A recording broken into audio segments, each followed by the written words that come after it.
এই তো আজ অনেকটা ফ্রেশ লাগছে। ব্রেকফাস্ট কি করলি রে? সে বাজে ডিম পাউরুটি আর কলা না? ইস, বাজে খাবার।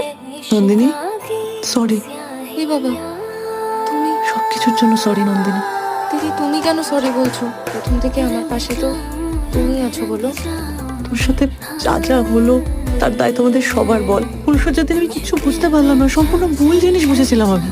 এই কথাগুলো বলো না দিদি, তুমি তো আমার নিজের, বলো। জানো, সকাল থেকে আমার বাড়ির কেউ আসেনি আমার সাথে দেখা করতে। আমি এলাম তো, আমি আছি তো তোর সাথে। আমি জানি, কাল না রক্তিম এসেছিল, বললো যে পুলিশ আসলে বলতে বাথরুমে পা পিছলে পড়ে গেছি। তুই পুলিশকে সব সত্যি কথা বলেছিস নন্দিনী? তো আমার খুব ভয় হচ্ছে দিদি ভাই, আবার আমাকে নিয়ে ঝামেলা হবে। কেন এসব কথা ভাবছিস তুই? তুই কোনো ভুল করিসনি। একজন অন্যায় করেছে, তুই একটা স্টেপ নিয়েছিস, ব্যাস।